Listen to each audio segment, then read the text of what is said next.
فيديو صادم: شخص يطعن آخر أمام الحضور في حفل زواج بالكويت. إليكم التفاصيل.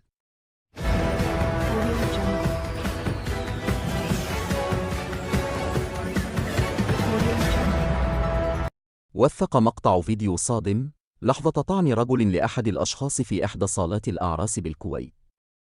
وأوضح المشهد تجمع عدد من المهنئين والمباركين ليتسلل شخص بشكل مفاجئ ويخرج آلة حادة من جيبه ليقوم بطعن أحد الواقفين بين الرجال بقوة ثم يفر هاربا.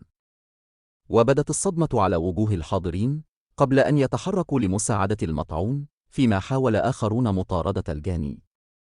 من مصدر الإعلام الأمني الكويتي: تعامل رجال الأمن مع بلاغ ورد إلى هاتف الطوارئ يفيد باعتداء شخص بآلة حادة على شخص آخر بأحد الأعراس، حيث تمكن قطاع الأمن الجنائي ممثلا بإدارة مباحث محافظة الفروانيت من ضبط الجاني، وتم تسجيل قضية شروع بالقتل بحقه وجاري اتخاذ الإجراءات القانونية اللازمة.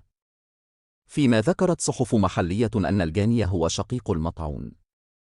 ومن جانبها أصدرت وزارة الداخلية الكويتية بيانا أعلنت فيه عن تعامل رجال الأمن مع بلاغ ورد إلى هاتف الطوارئ يفيد باعتداء شخص بآلة حادة على شخص آخر بأحد الأعراس، معلنة أن إدارة مباحث محافظة الفروانيت تمكنت من ضبط الجاني وتم تسجيل قضية شروع بالقتل بحقه وجاري اتخاذ الإجراءات القانونية اللازمة.